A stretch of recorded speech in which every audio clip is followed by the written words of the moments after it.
vamos dar início ao nosso estudo da noite falando sobre o aparelho psíquico.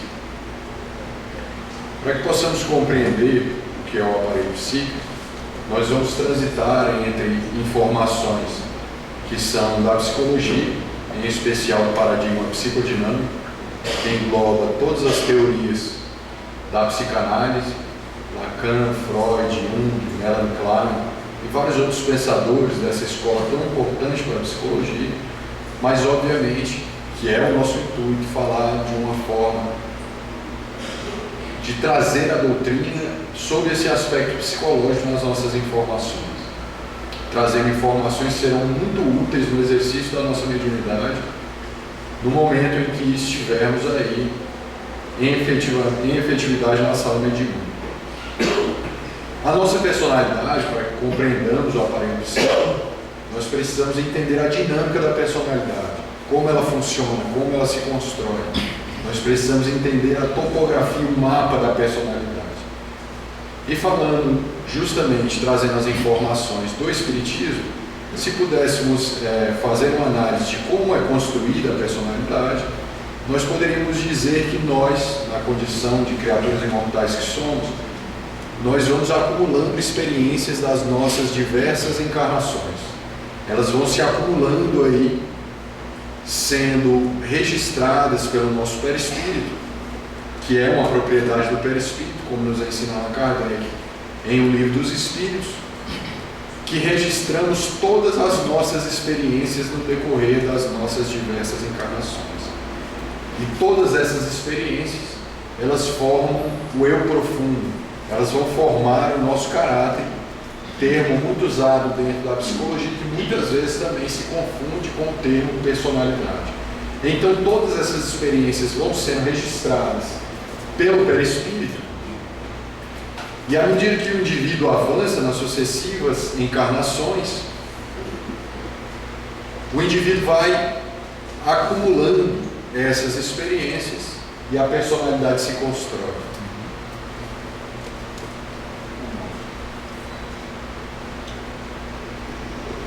E a personalidade se constrói. Então as experiências, como nos ensina Allan Kardec, elas vão sendo lentamente registradas, e todas elas, à medida que o espírito avança, que ele ganha em luz, que ele caminha na direção do amor, a sua consciência vai se ampliando e ele pode ir lentamente lembrando de tudo. Essas experiências vão ficando arquivadas nos tecidos sutis do perispírito, como nos ensina Allan Kardec, e nós podemos, à medida que o espírito avança, se recordar inclusive até de pensamentos em datas e momentos específicos das nossas experiências. Então, nesse instante que nós estamos passando por essa experiência aqui do curso, se na próxima existência, quando nós estivermos na espiritualidade, nós quisermos nos recordarmos do pensamento que tivemos aqui, nesse instante, nessa palestra, nesse exato momento, o nosso perispírito é capaz de fazer essa evocação. Claro que, obviamente, de acordo com o grau de evolução do espírito. Então, todas essas experiências vão sendo registradas e vão formando a personalidade. Elas vão se consolidando em um bloco único de experiências e vão formando aí o que nós chamamos de personalidade. Então, quando o indivíduo está na erraticidade, no plano espiritual, ele tem consciência das suas experiências mais próximas, da encarnação que teve recentemente, e talvez de algumas lembranças de encarnações pretéritas, mas tudo isso oscila em cada personalidade, e que está na razão direta do grau de evolução de cada criatura. Porque há pessoas que desencarnam e caem em total estado de sono, estado de perturbação, e só conhecem da vida espiritual o sofrimento. Mas falando em uma curva normal de pessoas mais ou menos equilibradas, essas pessoas, quando estão na erraticidade, elas têm uma certa consciência, mas ainda é uma consciência parcial. Porque se pegarmos todas as nossas experiências, desde o momento em que estivemos aqui no globo, é um conjunto de experiências que certamente guardam no inconsciente uma magnitude muito maior do que é a nossa parcela de informação na consciência. Então, o indivíduo, enquanto está na erraticidade, ele é portador de um certo grau de consciência, uma consciência relativa. Quando ele vai se aproximando, se preparando para mergulhar novamente na arena terrestre, em uma nova encarnação, a espiritualidade, os arquitetos da vida maior, por um fenômeno anímico e hipnótico, fazem com que o espírito vá se miniaturizando e o indivíduo cai em uma forma fetal para que possa posteriormente ser levado e se acopla, como nos ensina André Luiz, sob a sua forma física, naquele instante em que ele vai ser levado a uma nova existência. Nesse instante, o psiquismo se perturba. Todas as funções psíquicas sofrem uma perturbação, uma alteração nas funções psíquicas que formam a personalidade. Então a consciência vai lentamente se alterando e o indivíduo vai perdendo a consciência e a consciência se apaga, para que ele possa novamente fazer um mergulho em um corpo novo e começar uma nova existência. Mas nada daquilo se perdeu. Todas aquelas informações ficam arquivadas no perispírito para que ele possa mais tarde fazer, à medida de que vai necessitando, experimentar as suas provas, as suas expiações, os seus resgates e, a depender do grau de evolução, podendo acessar em determinados níveis essa informação.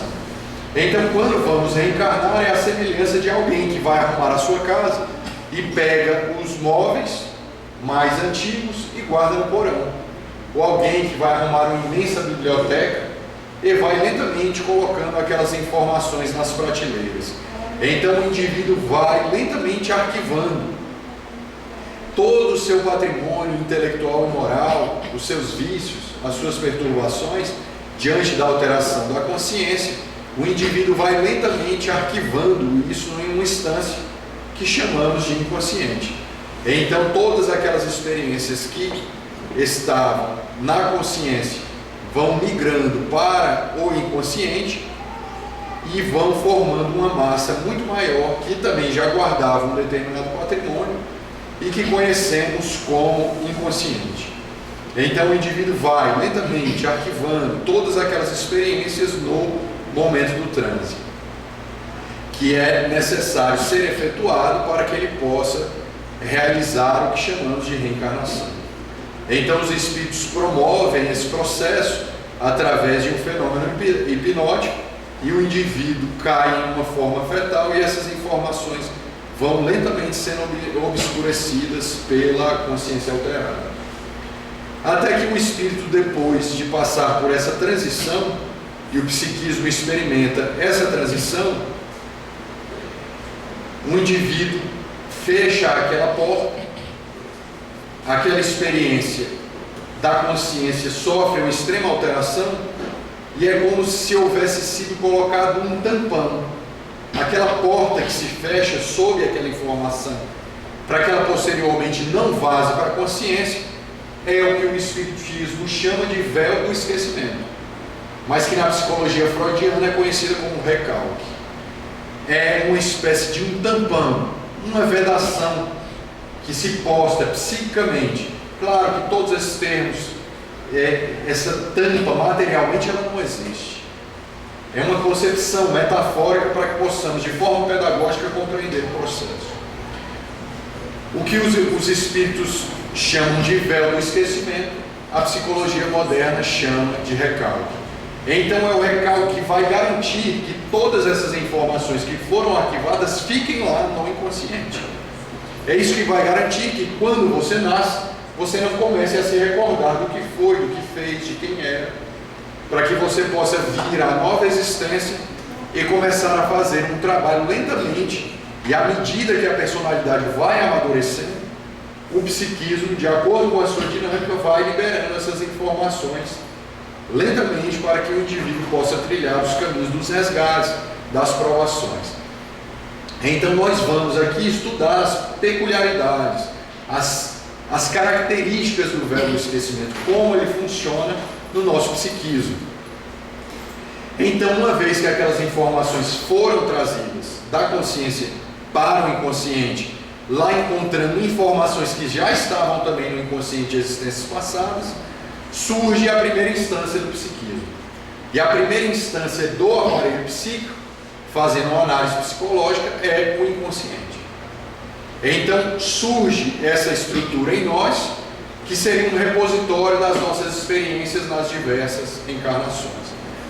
Se pudéssemos fazer uma análise pedagógica e metafórica, quando nós reencarnamos, é como se pegássemos todo aquele conteúdo das nossas experiências passadas, todas aquelas informações, e colocássemos dentro de uma panela de pressão.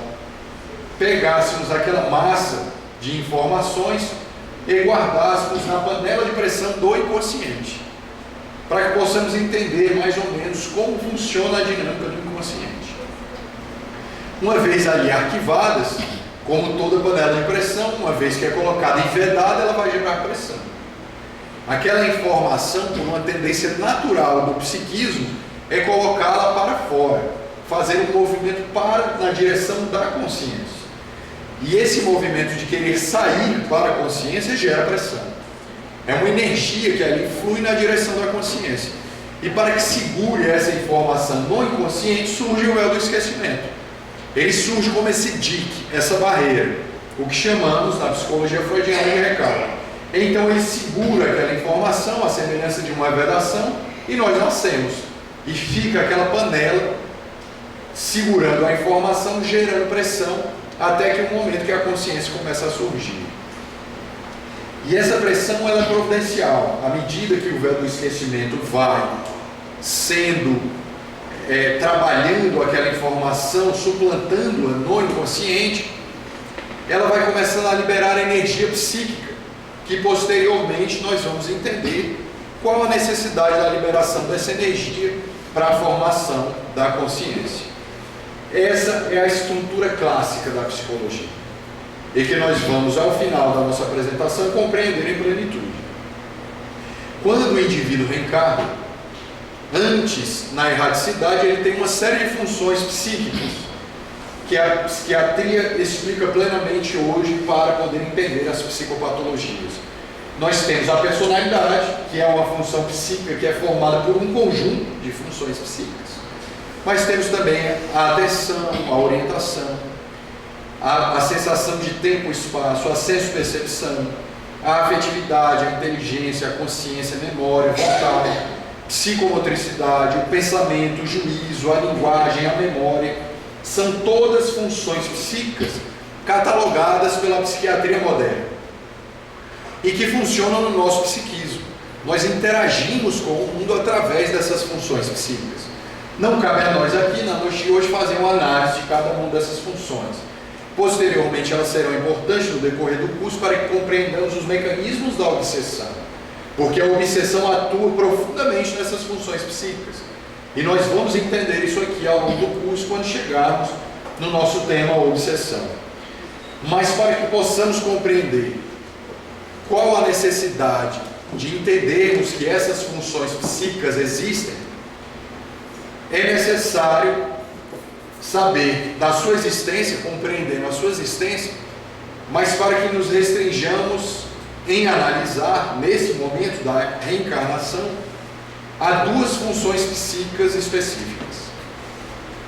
E são elas, nesse contexto, nesse leque enorme das funções psíquicas, são elas a memória e a afetividade. São elas que na noite de hoje nos interessam profundamente para que compreendamos a dinâmica do psiquismo no momento da reencarnação. Elas vão ser profundamente alteradas quando reencarnamos. Toda aquela massa de informação que foi colocada na panela de pressão vai sofrer uma alteração enorme nessas duas funções. Elas vão influenciar diretamente nessas duas funções. A afetividade, nos explica a psiquiatria moderna, ela é constituída de 5 tipos básicos de vivências afetivas. A afetividade é um conjunto de funções, de estados que compõem a nossa personalidade. Então, no campo da afetividade, nós temos o humor. O humor é o transfundo da personalidade. Imaginemos um quadro, um pintor que pinta uma paisagem nublada, um céu ensolarado. E em cima daquela paisagem, daquele fundo, ele pode colocar qualquer personagem. Uma mulher de chapéu, um homem pescando, mas todo personagem que aí ele decida pintar estará submetido à paisagem de fundo. Se é um dia nublado, o homem estará pescando em um dia nublado. E esse é o nosso humor, é o transfundo da personalidade. Tem pessoas que têm um humor melancólico, há pessoas que possuem um humor melancólico. Então elas ficam, muitas vezes, têm uma alegria, têm uma irritação, mas o transfundo da sua personalidade é sempre constante em um estado de tristeza. Tem pessoas que estão em estado disfórico, irritado. Tem um humor, o transfundo da personalidade é irritado. Ela ri, ela interage, ela vai às festas, mas o seu humor é sempre mal-humorado. Aquela pessoa ranzinza, que ninguém consegue ficar perto. Então é o transfundo, é o que a psiquiatria chama de um contexto mais cristalizado. É o fundo do quadro da nossa personalidade, a nossa paisagem afetiva. Nós temos uma segunda função da afetividade, que são as nossas emoções. As nossas emoções são uma espécie de um curto-circuito, é algo mais rápido. Imaginemos que aqui nós, em silêncio, fazendo uma prece, alguém bate a mesa com força, tomamos um susto, temos uma emoção. É aquela descarga de adrenalina rápida, imediata. Alguém nos pisa no pé e nós nos irritamos, rapidamente e logo passa. Então são os estados emocionais mais ligeiros, que passam pela personalidade, mas não se cristalizam. O humor já é mais cristalizado, mais permanente, onde as nossas emoções se darão sob o humor, no transfundo do humor. E todo esse transfundo da personalidade, as emoções ocorrem sobre ele, sob o humor no campo da afetividade. Mas à medida que você tem uma raiva, à medida que alguém lhe irrita, ou que você se entristece com alguma notícia, e aquela emoção que deveria passar de forma ligeira, você começa a cristalizar. Então ela deixa de ser uma emoção e vira um sentimento. Se alguém te magoa, se alguém te entristece, e você vitaliza, fica ruminando aquela informação, ela deixa de ser uma emoção e vira um sentimento. Então você passa a se tornar uma pessoa com mágoas. A mágoa é um sentimento.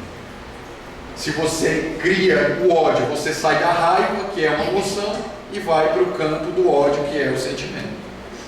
O ódio, fazendo uma análise superficial, seria talvez uma raiva, uma emoção de raiva cristalizada, onde o indivíduo teve a raiva e continuou fixado naquela emoção, tornando-a um sentimento. As paixões são uma das expressões da afetividade, na qual o indivíduo entra em um estado afetivo, onde esse estado afetivo domina todas as funções psíquicas, a atenção, a memória, a percepção, e o indivíduo fica centrado naquele estado afetivo. Talvez a forma mais clara de termos uma noção prática disso é quando estamos apaixonados por alguém. Nós esquecemos de tudo, passamos o dia inteiro pensando na pessoa. O momento em que vamos encontrar com ela, a memória fica dedicada a pensar para a pessoa. Aí alguém nos chama a atenção, nós estamos lá com cara de bobo, pensando na pessoa. Então a atenção fica prejudicada. Estamos apaixonados. Então a evocação fica prejudicada, porque a paixão, o estado afetivo da paixão tomou conta. É um estado afetivo tão intenso que ele começa a dominar as funções psíquicas. Ele começa a dominar a atenção, a memória, a senso-percepção. O indivíduo então fica com aquela cara de bobo, só pensando na criatura que ele acredita amar. Então essas são as nossas paixões. E a nossa última função psíquica seria o afeto, propriamente dito. E aí que entra a nossa expressão de afetividade mais importante para que compreendamos a reencarnação. Porque o afeto é uma memória, é uma ideia, cuja emoção vestiu. É um casamento entre uma memória e uma emoção ou um sentimento, propriamente dito. E é isso que nós vamos compreender com mais profundidade aqui nas nossas informações. Então o indivíduo lentamente vai trabalhando, compreendendo esses estados, oscilando entre esses estados, e ele vai entendendo isso com profundidade, entendendo que a afetividade é de fundamental importância para que compreendamos o mecanismo da reencarnação. Então, o afeto é a parte sentimental e emocional das representações mentais que acoplam-se às representações mentais que nós vamos entender aqui que são. Nós vamos tentar, na prática, compreender isso. E a memória, que também faz parte desse afeto. O mecanismo da memória funciona no seguinte fluxo, nos seguintes passos. O indivíduo, para que exista memória nele, ele primeiro faz o registro da informação. Nesse instante vocês estão aqui ouvindo a palestra, registrando o que eu estou falando. À medida que o indivíduo registra através da senso-percepção, que são os nossos sentidos, a audição, a visão, ele vai fazendo o registro instantâneo dessas informações, falando nos níveis de consciência desperta. E à medida que ele vai registrando, ele vai conservando, retendo aquela informação. E quando saírem daqui, 10 minutos depois, quando chegarem a casa, o marido ou o amigo pergunta o que foi dito na palestra. Aí você vai começar a dizer, fazer a evocação do que o palestrante falou. Isso é memória. É registrar, conservar e ter a capacidade de evocar. Essa estrutura, as memórias, que são representações ideativas instaladas no psiquismo à medida que o indivíduo vai registrando, é fundamental para que compreendamos o que é a afetividade, o afeto propriamente dito. Se pudéssemos fazer uma comparação, fazendo metaforicamente uma análise, nós poderíamos comparar a memória com uma pilha descarregada, como um registro, uma pilha, essas pilhas de controle remoto, que nós depois que usamos, ela perde a energia e fica vazia, é somente uma carcaça, uma estrutura. Ali é a memória. Houve o gasto da energia que estava na pilha, mas ficou a carcaça da pilha. Então essas pilhas, elas estão arquivadas no nosso inconsciente, são as nossas memórias, umas delas carregadas e outras não. À medida que o indivíduo vai tendo as suas vivências psíquicas, essas memórias, elas podem realizar um casamento, um pareamento de informações. Quando o indivíduo experimenta determinadas emoções, surge o que nós chamamos, dentro do campo da psiquiatria, que fez essa análise para nós, surge o afeto propriamente dito. A partir do momento que o indivíduo tem a memória, e ele experimenta junto daquela memória uma emoção, que seria a energia da pilha, surge um afeto. O casamento entre memória e emoção é o afeto propriamente dito. Imaginemos, por exemplo, que você tenha perdido um parente e que você tenha perdido sua mãe ontem mesmo, e alguém lhe pergunta o que aconteceu, você parece meio melancólico. Aí você vai relatar o fato e começa a chorar. Você registrou, conservou e está evocando a informação de que sua mãe morreu, é a memória. Mas toda aquela memória é carregada da melancolia da perda, da tristeza, ou seja, da energia, da emoção. A pilha é a memória, a pilha é descarregada. E essa emoção do choro, da tristeza que você faz a catarse quando conta, é a energia que se acumula na pilha. E esse casamento entre memória e emoção forma o afeto, que são essas informações que vão ficar arquivadas no inconsciente. E nós vamos compreender o porquê que o psiquismo funciona dessa forma. Então essas informações, as memórias e os afetos, elas ficam arquivadas no nosso psiquismo.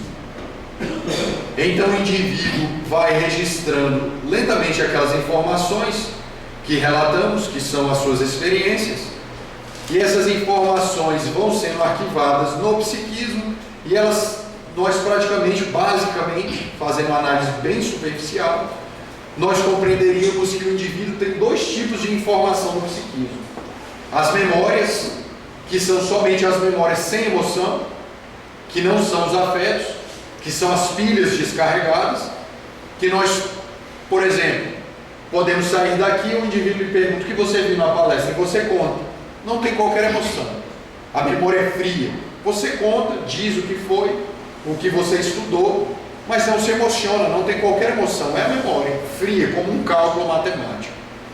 Mas a partir do momento que alguém faz uma prece, que você sente a vibração, e você se emociona e alguém lhe pergunta, nossa, eu senti uma energia extraordinária na palestra. Então você tem a evocação da memória da palestra, mas com emoção. Então é o afeto. Você tem a evocação da memória com a pilha carregada de energia, fazendo surgir o afeto. Então nós temos basicamente esses dois conteúdos instalados no nosso inconsciente: as memórias e os afetos. A partir do momento que nós vamos nas sucessivas reencarnações e que o indivíduo vai se preparar para uma nova encarnação, essas pilhas que são as memórias e os afetos, elas são arquivadas no inconsciente, são as nossas experiências. Elas são recolhidas pelo processo de alteração do psiquismo e são arquivadas no inconsciente profundo.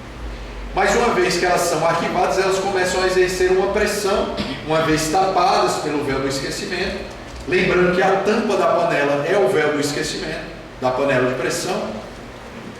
Essas pilhas que ali estão, que são as memórias e os afetos, vão começar a fazer uma pressão querendo sair à consciência. E quem vai segurá-las é o véu do esquecimento, ou o recalque.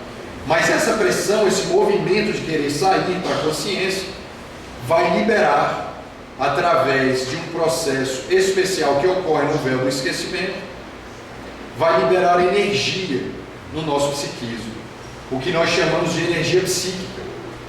E esse véu do esquecimento, ele tem uma peculiaridade interessante, muito importante para que compreendamos o mecanismo da reencarnação.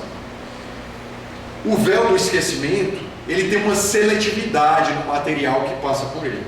Nós temos memórias e afetos, sendo as memórias as lembranças frias, sem emoção, e os afetos as memórias casadas com as emoções, a pilha carregada de energia.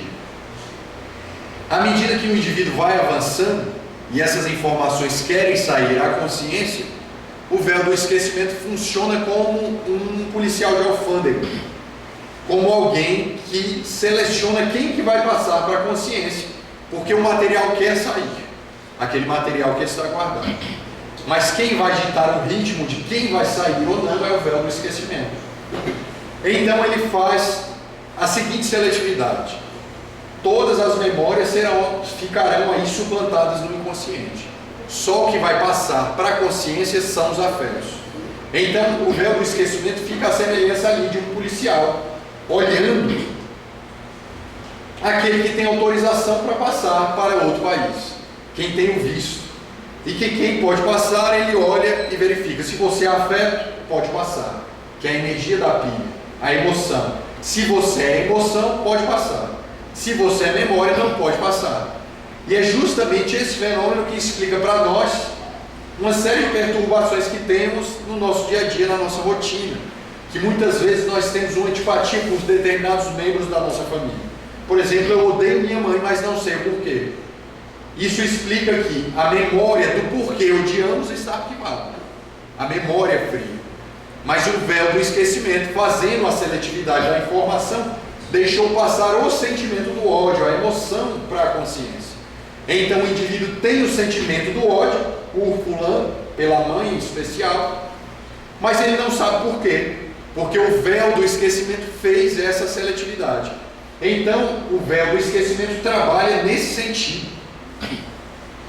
Nesse sentido de fazer essa seleção da informação.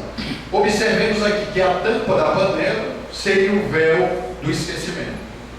A tampa da panela que vinha formar o inconsciente, o nosso aparelho psíquico, é que segura as informações que estão arquivadas no inconsciente. Nós temos aqui as experiências das vidas passadas, e algumas delas são simplesmente memórias, que são pilhas descarregadas, e há umas em que há um casamento entre memória e emoção, formando os afetos. Quando o indivíduo começa a se desenvolver psiquicamente, essas informações começam a fazer uma pressão liberando energia psíquica que será usada para a formação da nova consciência, da consciência da encarnação atual. Só que o véu do esquecimento, ou o recalque, vai fazer essa seletividade do que vai passar. e para que não lembremos do que fizemos ou que fomos na encarnação passada, o véu do esquecimento age como esse guardião da consciência. Ele faz a seguinte triagem: se você é memória, se você é uma pilha vazia, sem energia, você vai ficar aí onde você está. Você não pode passar para a consciência. Se você é uma pilha carregada, com emoção e memória junto, a memória vai continuar aqui, mas a energia da emoção pode passar. Então eu odeio minha mãe, o porquê do ódio, que eu não sei o porquê, mas o ódio passa para a consciência. Então eu odeio, mas não sei o porquê. Eu tenho a emoção, mas não tenho a memória, causando essa cisão que muitas vezes vão gerar os estados neuróticos, vão explicar uma série de psicopatologias.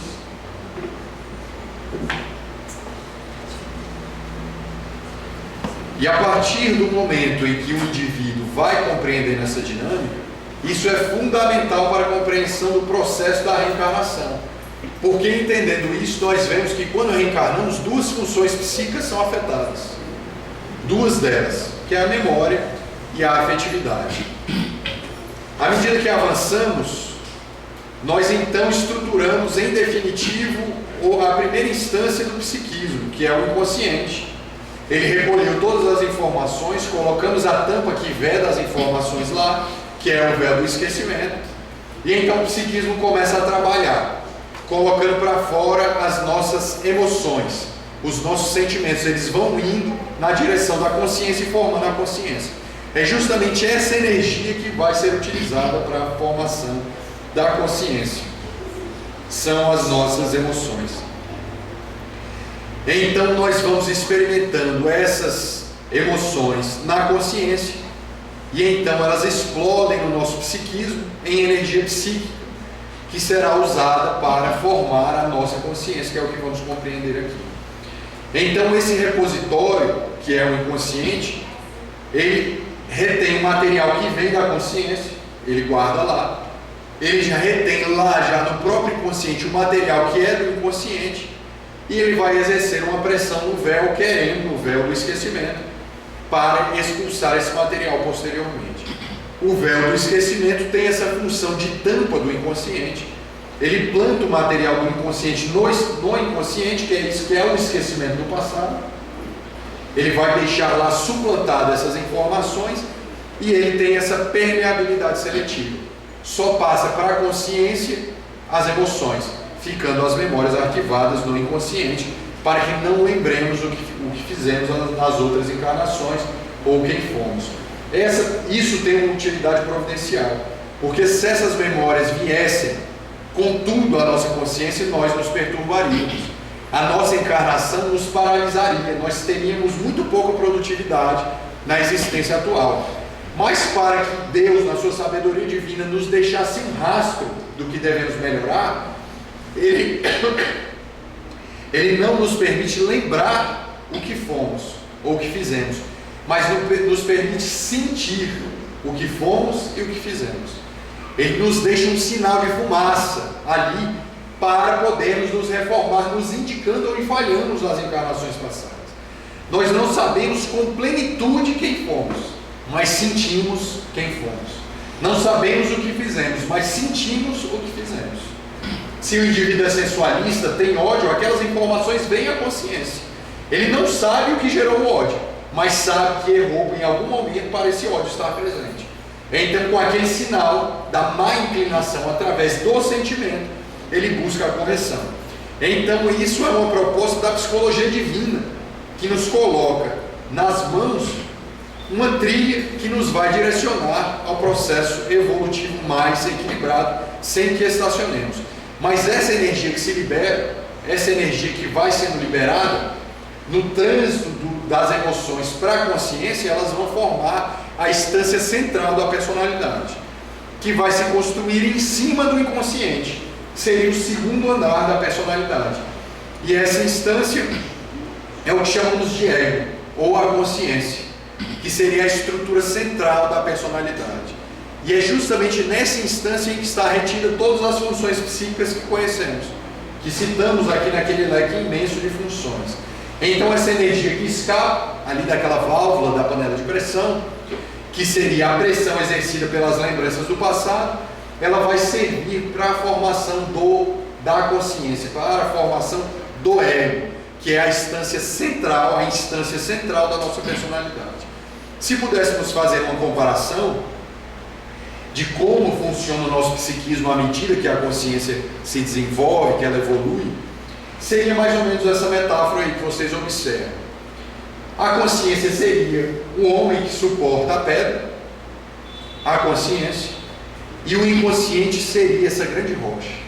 A proporção é exatamente essa. Se nós pudéssemos fazer uma segunda análise, é como se todos vocês aqui nesse salão, nesse instante, nesse salão imenso, e fossem cada um de vocês as minhas memórias. Imaginemos que esse salão é o meu psiquismo, ou o psiquismo de alguém. E que nesse psiquismo vocês são um registro. Cada um de vocês é uma encarnação que o indivíduo teve. E que vocês estão na parte inconsciente e eu sou a consciência. É exatamente essa a proporção. Vocês formam todo o inconsciente e eu seria o símbolo da consciência. É essa a proporção que temos ali. Porque se pararmos para pensarmos, nós tivemos muito mais encarnações do que a encarnação atual. Nós arquivamos muito mais experiências nas encarnações pretéritas do que na encarnação atual. Então nós temos muito mais bagagem e experiência arquivada do que experiência consciente. Então a relação surge nesse sentido. Então o indivíduo, a consciência surge para nós, e entre a consciência e o inconsciente está aí permeada, estabelecendo uma relação, uma divisão, que é o véu do esquecimento, que vai estar separando essas duas instâncias psíquicas. A consciência, o ego, separando o véu do esquecimento do inconsciente, das informações que estão arquivadas. E ali, na consciência, no ego é que estão as nossas funções psíquicas. A percepção, o pensamento, a memória, a atenção, a capacidade de antecipação das coisas, a discriminação, o juízo crítico, a ação motora. Isso são todas funções do ego. Cabe ao ego interagir com a realidade, função esta que o inconsciente não tem. Então a função da consciência, ou ego, surge com essa capacidade de armazenar as funções psíquicas, enquanto o véu do esquecimento retém as experiências no inconsciente, e o inconsciente se torna o grande repositório de todas as nossas experiências, formando aí já os dois andares do aparelho psíquico, que é o inconsciente e o ego. Então nós começamos a compreender em profundidade o aparelho psíquico. Mas não basta o indivíduo, na sua condição de ser em processo de evolução, ter todas as suas experiências arquivadas, o que é muito benéfico para nós, na condição ainda de seres primitivos, esquecemos o que fomos. Não basta somente isso, reter essas informações lá. Não basta a consciência administrar aquela energia que escapa, e ela lentamente vai aplicando isso através das funções psíquicas. O indivíduo deve fazer isso, a consciência deve suportar as pressões do inconsciente, mas ela deve fazer de forma perfeita. Há uma exigência dentro de nós, do nosso psiquismo, que seria a nossa terceira instância, que irá ditar o nosso comportamento na relação entre o ego e o inconsciente. O ego vai segurar as funções, os processos que estão arquivados no inconsciente. Então o inconsciente quer gozar, ele quer colocar para fora os nossos sentimentos mais primitivos. E o ego vai funcionar como um diplomata, dizendo quando e onde aquilo vai ser possível. Mas há uma terceira instância que vai dizer como isso vai ser feito. A consciência vai suportar o peso imenso da pedra, daquela pedra imensa, daquela informação que se arquiva no inconsciente, mas isso deve ser feito de maneira perfeita. Isso deve ser feito de uma maneira primordial. Então surge a terceira e última instância na característica clássica de estruturação do aparelho psíquico, que é o nosso super-ego. É a nossa estrutura que está acima do ego, que vem ditar a nossa parte moral, que é a nossa estrutura, a nossa parte social e moral da nossa personalidade. Enquanto o inconsciente arquiva os nossos vícios, as nossas virtudes, as nossas experiências, A consciência, que é o ego, vai estabelecer como direcionar à medida que esses sentimentos vão expandindo em nós. Como, por exemplo, se um indivíduo tem uma inclinação sensualista e ele deseja dar vazão a esse sentimento, é o ego que vai buscar os meios para que isso aconteça, utilizando as funções psíquicas.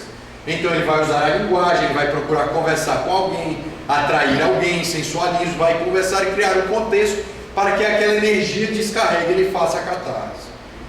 Mas surge uma terceira instância que fiscaliza o nosso psiquismo. Não basta o ego querer satisfazer as demandas que surgem do inconsciente. Surge a parte moral da nossa personalidade, que seria a superconsciência ou o superego. Então o superego diz para nós: calma aí, não é assim. Você é sensualista, foi sensualista numa outra encarnação. O ego quer usar as funções psíquicas para que você satisfaça esse desejo, mas essa parte da nossa personalidade diz: calma aí, não é bem assim. Você precisa raciocinar, porque você vai se prejudicar. Então é como se fosse o nosso juiz interno, a nossa parte moral, a nossa parte evangelizada, espiritualizada da nossa personalidade. Quando nós estudamos a doutrina, é nessa parte psíquica que ela fica arquivada, na superconsciência, no superego, a nossa parte moral. Não é à toa que Allan Kardec pergunta aos espíritos: onde está escrita a lei de Deus? E ele diz: na consciência. Se pudéssemos ser mais específicos, poderíamos dizer que é na superconsciência, porque ela passa a fazer parte da nossa parte moral, do desenho moral da nossa personalidade.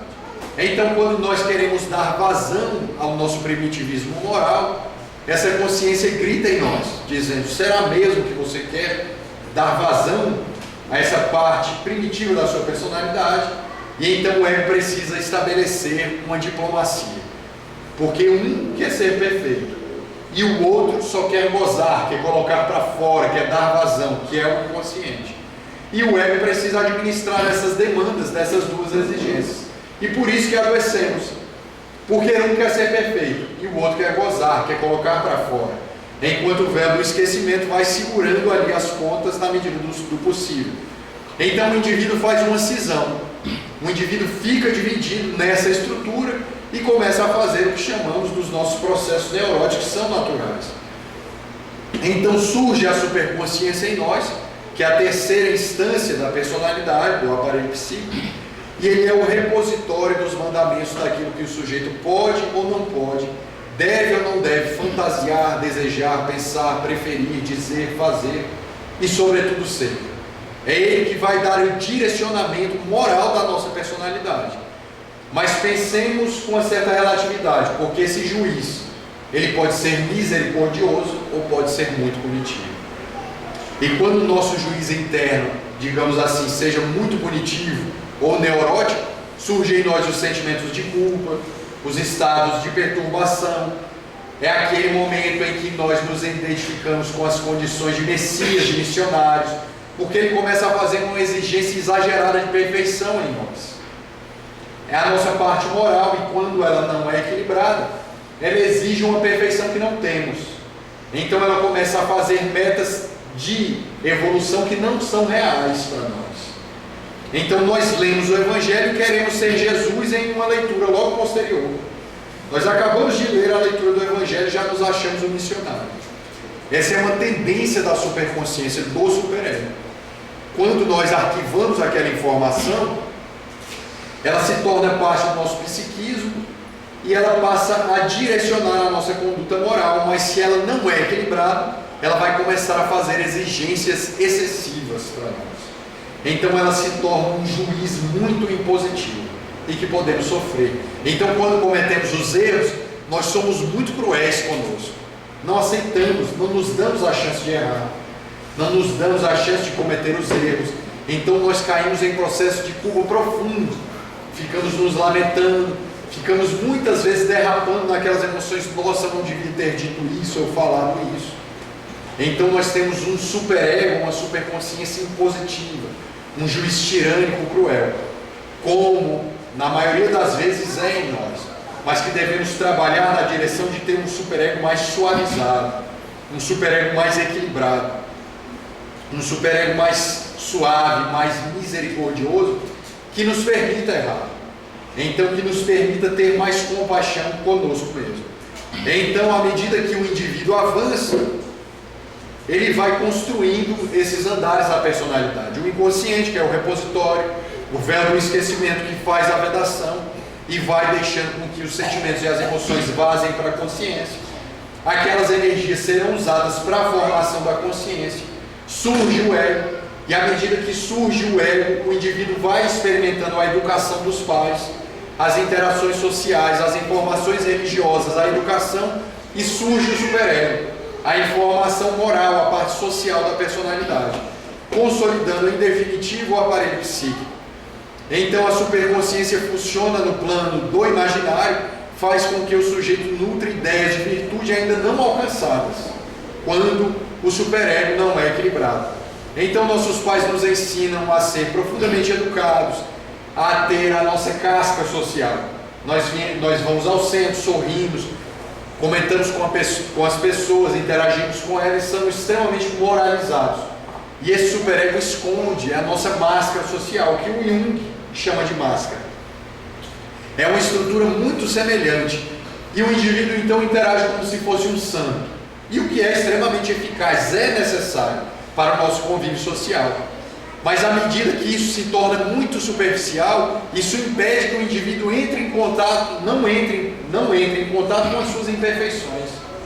Porque ele fica muito ligado a essa parte perfeita da personalidade. Então ele começa a se achar bom demais, sendo que ele não é. Então pode levar o indivíduo a uma virtude limitada, não desenvolvida e não introjetada. Ele passa a pensar somente nesse código moral, que é um código que deve direcionar os seus passos, mas que ele ainda não é essa estrutura. Essa estrutura da personalidade, o superego, a superconsciência, ela vai nos ditar o caminho correto. Mas não quer dizer que já percorremos esse caminho. E é o que na maioria das vezes nós fazemos. Nós lemos o Evangelho e já achamos que o caminho está percorrido. Já somos santos. E é um equívoco. Isso é o superego em desequilíbrio gritando em nós. Então nós ficamos nesses estados de perturbação. Então o superego surge em nós com essas funções. Ele surge com essas funções de proibição, as exigências morais, os padrões de conduta, os mandamentos, muitas vezes essa tirania, uma certa crueldade conosco, as questões de julgamento, essa impiedade com o outro é a nossa parte perfeita. Mas quando nós temos esse juízo muito tirânico, nós temos uma tendência a cair em sentimentos de culpa, de angústia, de medo, vergonha, sentimentos de humilhação quando erramos. É o superego falando em nós, dizendo que já somos um ser perfeito que não somos. Então nós precisamos trabalhar essa instância para que ela seja mais suave em nós. Então, compreendendo esses processos, nós construímos em definitivo o aparelho psíquico. O aparelho psíquico é formado pelo inconsciente, o véu do esquecimento que veda as informações no inconsciente profundo, deixando todas aquelas informações ali instaladas. Aquela informação começa a liberar energia e forma a consciência. E à medida que os nossos pais vão nos educando, nos dando o enriquecimento moral através das interações familiares e dos afetos mais significativos, nós vamos construindo a superconsciência ou o superego e construímos em definitivo o aparelho psíquico, que são esses três andares da personalidade. Essa estrutura posteriormente nos será fundamental para que compreendamos todo o conteúdo do curso, porque é em cima dela que iremos falar sobre animismo, sobre os processos de obsessão. É em cima dela que nós vamos entender todas as três expressões da obsessão, que nós vamos entender os processos de condicionamento que existem na nossa personalidade, que nós vamos entender os mecanismos da mediunidade que se dão em cima do aparelho psíquico. Então essa estrutura é de fundamental importância para que compreendamos o funcionamento da mediunidade. Então o inconsciente começa a fazer pressão na consciência, querendo liberar aquelas informações para a consciência que o véu do esquecimento não deixa. Esse inconsciente quer gozar, quer fazer aquela informação sair. E a superconsciência diz: você vai sair, essas informações vão sair, mas calma aí, o que o inconsciente quer, ele vai poder fazer desde que seja moral, porque se não for moral, não vai poder fazer. E quem vai atender esses dois senhores é o ego. O ego vai atender esses dois senhores que mandam em nós, que é a nossa parte da superconsciência ou do superego e o nosso inconsciente profundo. O inconsciente fica fazendo essa diplomacia entre os dois. Enquanto um quer fazer tudo que lhe vem à vontade, o outro diz que só pode fazer o que estiver em estado de perfeição. Então o ego vai começar a trabalhar nas funções psíquicas para fazer um acordo entre os dois. E é justamente nesse acordo que adoecemos. É justamente nesse acordo que surgem as neuroses, que surgem os estados de perturbação, que posteriormente vamos compreender em profundidade ao longo das nossas análises.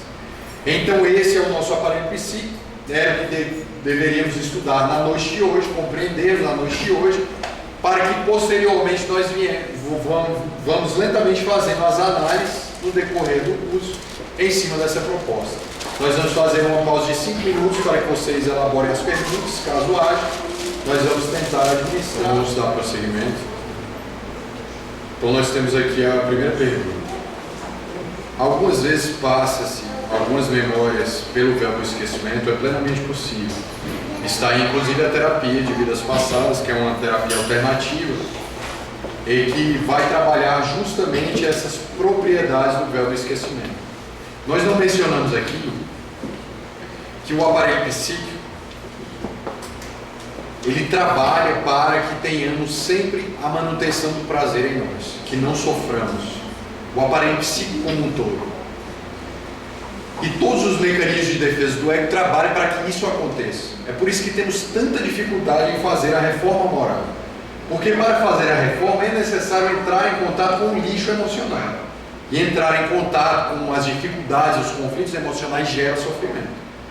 E como o aparelho psíquico trabalha no movimento contrário para que não soframos, ele usa os mecanismos para que não entremos em contato com essas informações que são tão necessárias para a reforma. Então nós precisamos ir lentamente compreendendo esses mecanismos para fazer o caminho de volta, para que entrando em contato conosco nós vamos desligando lentamente essas informações. Então, como a função do aparelho psíquico é não fazer que não soframos, o que é do passado, que é extremamente, muitas vezes, crimes cometidos, e que o indivíduo reencarna e se moraliza um pouco, o véu do esquecimento suplanta lá no inconsciente e o ego trabalha ainda mais através da negação, do recalque, que são mecanismos de defesa do ego que vai suplantar ainda mais essas informações lá no inconsciente para que não soframos. Então isso não vem à tona. Então essa propriedade faz com que as lembranças que nos são crimes muito tenebrosos ou são traumas sejam mais difíceis de vir à consciência. É por isso que tantas vezes quando nós vamos fazer, por exemplo, uma regressão, o indivíduo lembra: eu fui um rei, fui uma rainha, eu fui um príncipe, porque é agradável a memória. Então o véu do esquecimento não filtra, ele simplesmente deixa passar porque é agradável, não vai fazer sofrer. Então ele lembra do que foi bom, das partes boas das suas existências passadas, porque o que é ruim continua arquivado. Então muitas vezes por imperícia ele começa a lembrar do que é egocintônico, do que é narcísico, do que lhe causa prazer. Às vezes até cria memórias falsas, porque o aparelho psíquico trabalha para gerar prazer ao indivíduo. Então, nessa proposta de lembrança das coisas do passado, o que é crime, o que é violação, tende a ficar ainda mais arquivado, como alguém que joga uma âncora em um navio pesado. Mas aquilo que causa prazer tem uma tendência a vir com mais facilidade à memória, porque não causa sofrimento. Então o indivíduo lembra com mais facilidade. Então muitas vezes, algumas vezes, quando vemos indivíduos muito evoluídos lembrando de encarnações passadas, muitas vezes essas criaturas lembraram dos sucessos espirituais que tiveram. Vocês podem perceber que muitos desses missionários têm recordações que às vezes eles, de vivências de outras encarnações, porque eles foram um sucesso emocional e não lhes causam sofrimento imediato. Porque são espíritos que tiveram uma contribuição significativa para a humanidade, trouxeram uma experiência que não lhes foram traumáticas, Porque é uma tendência do psiquismo arquivar o trauma para que não destrambelhe a personalidade. E o que não foi traumático tem uma tendência a sair. Então, muitas vezes as pessoas, que é uma pergunta que observei aqui que vai vir posteriormente, como é que você explica os gênios nesse contexto? São pessoas que têm uma informação intelectual significativa, elas têm a informação na mente, uma tendência ao cálculo, à poesia, à pintura. Elas não sabem onde aprenderam, mas sabem fazer. Elas não têm a memória direta, mas têm a afetividade, a elaboração imediata e conseguem fazer. Porque o véu do esquecimento está fazendo essa filtragem entre memória e emoção. Então o indivíduo recorda das coisas que era capaz de fazer, como se o véu do esquecimento tivesse uma flexibilidade, deixando passar água pura, mas filtrando as imperfeições, a semelhança de um filtro, onde você joga as águas com impureza e a sujidade fica na vela e a água boa passa. Não é assim que funciona quando queremos beber água pura. O véu do esquecimento funciona no mesmo sentido. Então ele filtra os nossos crimes, as nossas perturbações morais, porque o psiquismo tende à manutenção do prazer. Então o que é traumático fica arquivado no inconsciente, o que é bom começa a sair para a memória. Então surgem os gênios, surgem as pessoas que têm uma certa habilidade em lembrar das próprias encarnações, em experiências nesse sentido. Mas há experiências que são tão traumáticas, tão perturbadoras, que o véu não consegue segurar. Então surgem os estados psicóticos, por exemplo, onde o indivíduo tem alucinações que para ele, na encarnação atual, não faz qualquer sentido, mas é o inconsciente colocando para fora, sem que o véu do esquecimento suporte, o crime cometido no passado. Então ele se vê em uma cena, em um contexto perturbador, às vezes passando por uma cena de assassinato, tem as alucinações, se vê sendo perseguido, como uma fantasia que lhe passa na memória, mas ele não consegue entender o porquê. Então aquela informação passa porque o DIC não segura mais. Ele faz um transtorno psicótico de tal grau, de alto grau da perturbação que se encontra ali arquivado no psiquismo.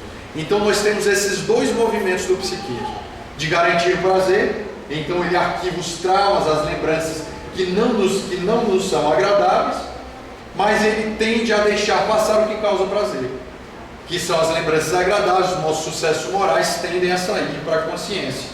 E quando esses traumas são muito intensos, o indivíduo faz uma cisão, ou em estados psicóticos, ou em estados neuróticos, e essas lembranças podem sair para a personalidade, causando esses estados de perturbação. Então é possível sim. E as terapias, a TVP, vai trabalhar essas questões na condição de terapia alternativa. Mas é necessário trabalhar essas questões com profissionais especializados. Porque não basta somente lembrar. A cura não é lembrar. Se o indivíduo rejeita uma informação, é porque ele não dá conta de lidar com ela. Então o psiquismo faz a negação, para que ele se mantenha estruturado, para que ele funcione, ele conviva em sociedade. E quando o indivíduo lembra, ele pode se descompensar, fazer uma depressão, fazer uma neurose profunda e cair em estado de desequilíbrio por lembrar de um crime que deveria estar guardado. Ele lembra sem que o ego esteja fortalecido. Então faz essa perturbação. Então se ele faz a terapia de vidas passadas sem um acompanhamento especializado de um psicólogo, de um psiquiatra, ele faz a lembrança, faz a depressão, e quem é que vai cuidar dele? O especialista somente da TVP, que não consegue fazer o manejo da depressão? E se for uma depressão ansiosa com alto risco de suicídio?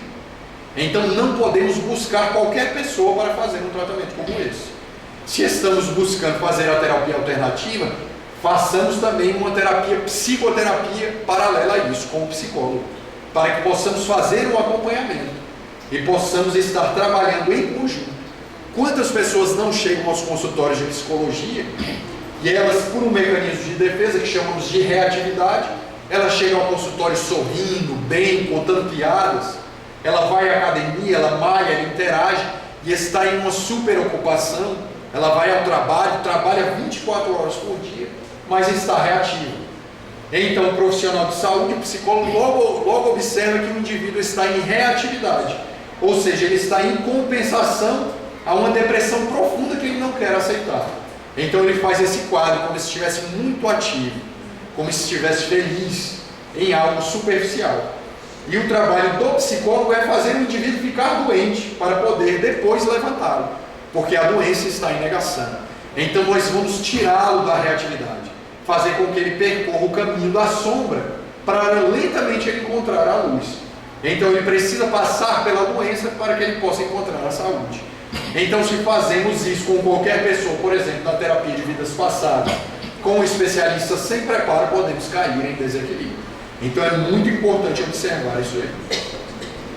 Qual o papel do subconsciente? Em termos técnicos, esse termo subconsciente ele não existe.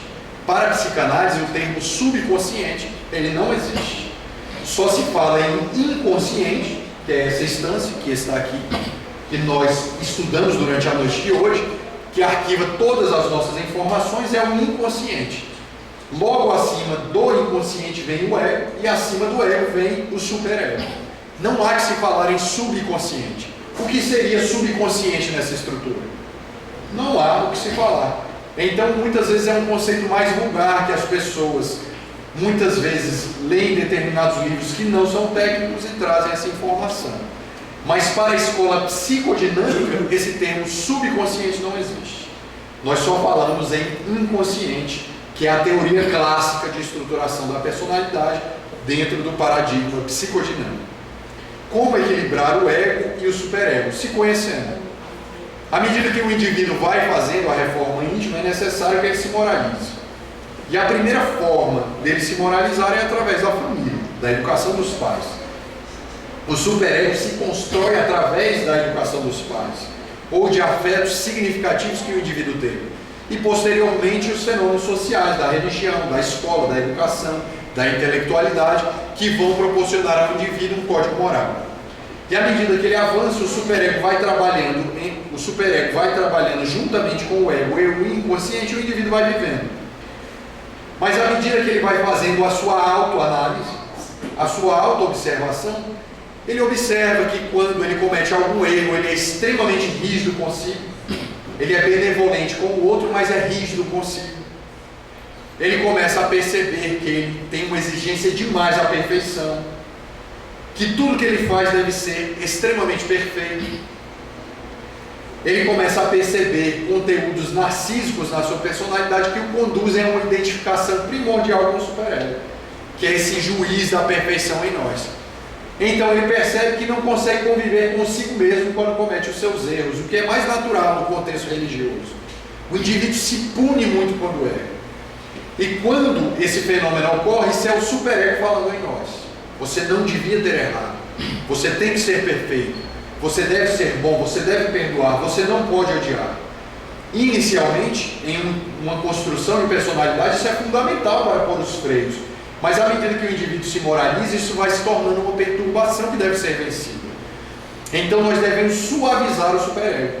Sempre que nos encontrarmos com esses diálogos interiores, com essa exigência moral de perfeição, devemos começar a nos perdoar, criando autocompaixão, trabalhando em nós. Eu não tinha o conhecimento suficiente para que não cometesse o erro. Dessa vez eu falhei. Converse consigo. Eu fiz o máximo que eu podia fazer. Tenha compaixão consigo para que você possa começar a ter compaixão com o outro. Não é isso que Jesus nos ensina? Amar ao próximo como a si mesmo. Nós devemos amar ao próximo, mas esse amor tem uma condição. Que condição é essa? O auto-amor. Então eu só amo o próximo por projeção se eu me amar. Enquanto eu não me amo, eu não posso amar, porque eu interajo com o mundo através de projeções, através de identificações. Quando eu começo a me amar, eu projeto o amor que tem em mim. E por isso que Jesus nos ensinava a amar ao próximo, como nós nos amamos. E à medida que o superego se suaviza, o ego vai usando as funções psíquicas para fazer a caridade e não patina nos sentimentos de culpa. Então ele dedica a inteligência, a senso-percepção, a memória, para fazer o que ela tem que fazer, que é atuar no social. Mas ele começa a entender os seus erros sem esses sentimentos de culpa que paralisam a criatura humana. Então nós vamos lentamente desligando esses comportamentos que não são salutares para a nossa personalidade. E à medida que o indivíduo suaviza, torna esse superego, esse juiz interno, com a característica de maior compaixão, ele se permite entrar em contato com suas falhas morais. Porque não se permitir errar faz com que o indivíduo se cristalize na culpa e não corrija. O indivíduo fica patinando no sentimento de culpa, em vez de estar trabalhando o que deveria ser modificado. Quando nós tornamos o superego mais amoroso, um superego mais compreensivo, nós conversamos conosco, é verdade, eu errei. Eu não deveria ter feito isso, mas eu fiz o que eu pude, eu fiz o que eu tinha conhecimento. E se eu cometi um erro, agora eu vou acertar. Isso é ter compaixão consigo, se ver na condição de um espírito inferior e que tem a chance de errar, mas não de permanecer no erro. O código moral funciona nos mostrando o caminho, mas não nos paralisa com exigência de perfeição excessiva em nós, o que é muito comum no contexto religioso. Então o indivíduo, quando não tem o superego muito tirânico, ele vai e pede desculpa, ele pede perdão, então ele começa a trilhar o caminho da autoiluminação, porque se aceita, começa a suavizar as suas sensações de perfeição e vai caminhando na direção da luz. Então ele começa a equilibrar as funções do ego e do superego. Tem algum tipo de mediunidade que consegue dizer que tipo de pessoa a gente foi em outra encarnação já vivida? Um tipo de previsão? É muito relativo, porque isso vai depender do grau de evolução da criatura. Não existe uma mediunidade específica que nos faça lembrar, porque todos nós somos médiuns, como nos ensina Allan Kardec. E a depender do nosso nível de funcionamento psíquico, como nós funcionamos, isso será mais fácil ou mais difícil. Mas uma coisa é certa: quanto mais nos moralizamos, trabalhando essa estrutura, no sentido de nos aceitar, mais fica mais fácil fazer a regressão, fazer o caminho de volta. E nós podemos muitas vezes, através de uma autoanálise, começando pelo campo afetivo, saber lentamente quem fomos. Então os sentimentos nos indicam quem fomos. Se somos indivíduos inclinados a ser coléricos, que somos indivíduos que costumamos cristalizar o ódio em nós, que somos sensualistas, inclinados ao vício, os nossos sentimentos estão nos mostrando as experiências que tivemos na encarnação passada. Porque se não tivéssemos essa tendência, nós não teríamos vivenciado isso em uma existência pretérita. Porque na grande maioria das vezes, essas inclinações que nos surgem são reincidências de comportamentos que vitalizamos em encarnações passadas. Então elas nos surgem na encarnação atual através desses sentimentos. Como muitas vezes nesse contexto de família, em que o indivíduo odeia fulano, odeia ciclano, não compreende por quê. Se ele não é moralizado, ele se entrega ao ódio. Eu não sei explicar o porquê, mas eu detesto meu pai, não quero conviver com ele, vou morar longe dessa criatura. Então o indivíduo não moralizado, ele não trabalha o sentimento. Mas o que esse sentimento está indicando? Que existe um conflito, que ele não sabe o que é, que foi que aconteceu, mas alguém feriu alguém nessa relação. Ele não compreende, nada aconteceu na existência atual, mas o sentimento indica que nessa encarnação e na encarnação passada aconteceu alguma coisa. Ele tem o ódio, que nada explica nessa encarnação atual, e se ele não encontra a origem, como nos ensina o Evangelho, as causas pretéritas dos nossos sofrimentos, então o indivíduo começa a buscar as raízes no passado. E então ele vê, existe um ódio, eu preciso mudar. O que será que aconteceu? Então ele começa a fazer a análise. E quanto mais ele aceita essa informação de ódio em direção ao outro, ele começa a fazer essa autoanálise e começa a fazer a catarse dos sentimentos perniciosos que queriam vir à tona.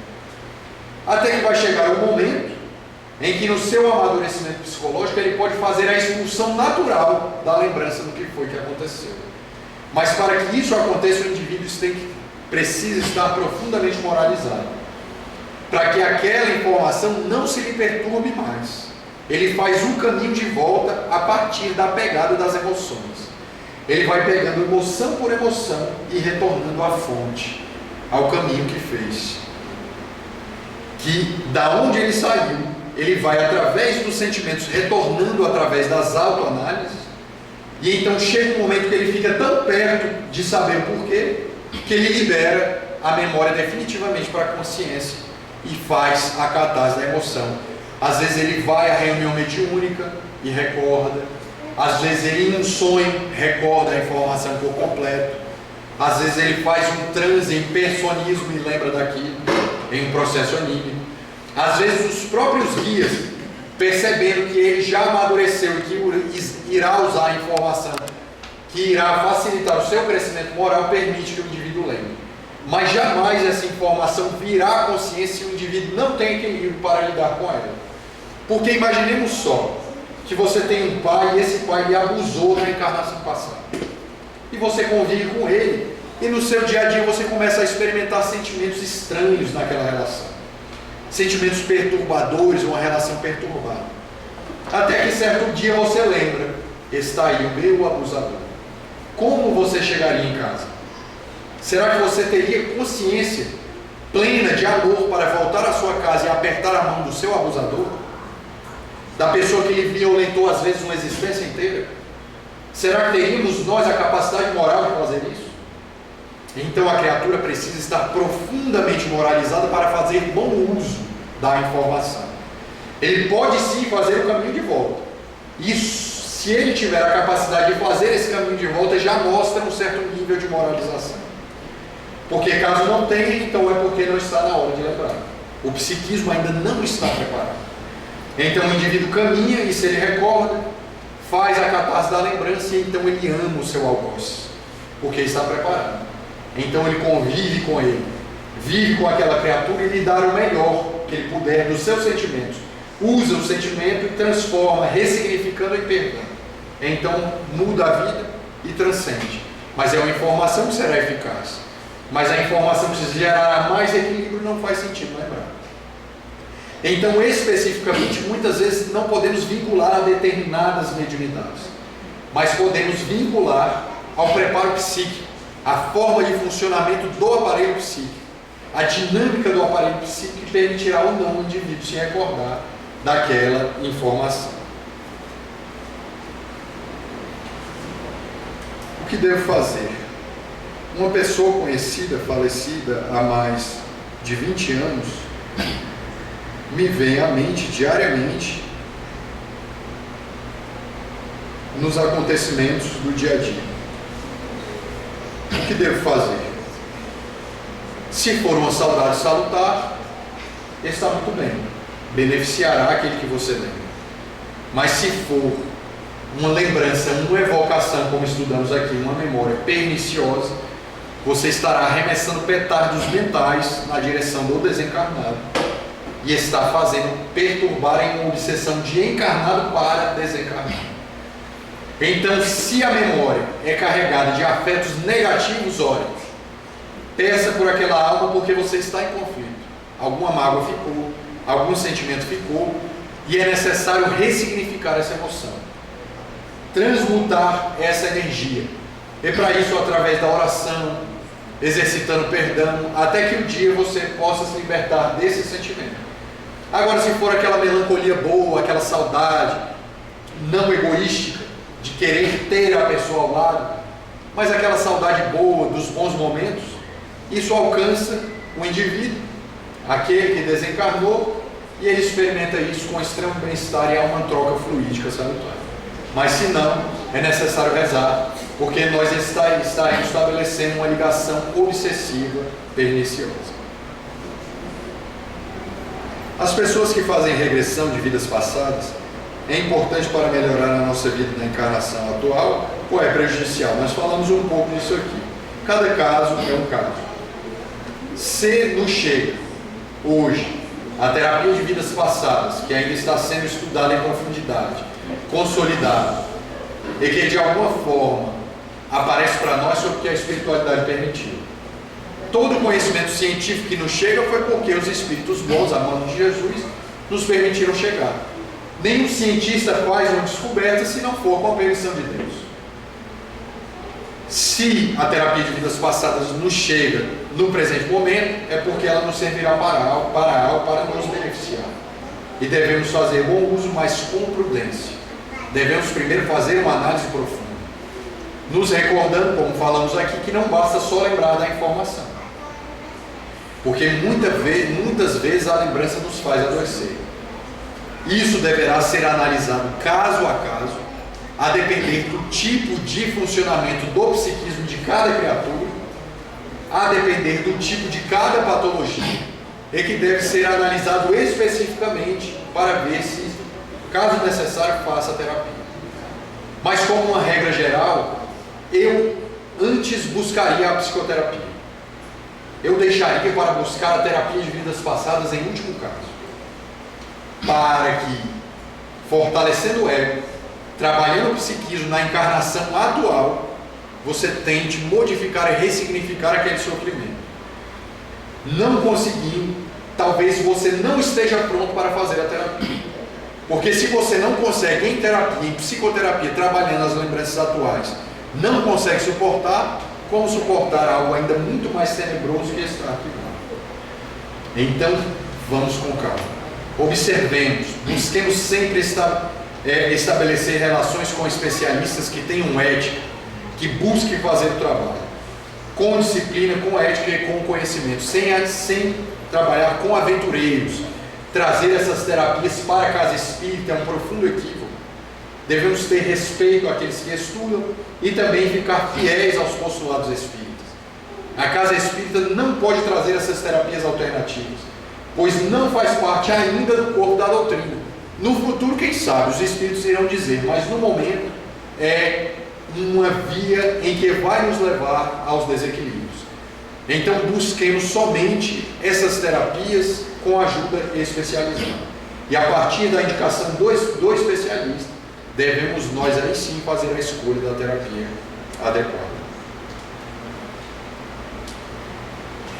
Considerando o véu do esquecimento, como funciona quando vemos crianças, prodígios que trazem certos dons que só poderiam ser lembranças anteriores? Justamente essa proposta.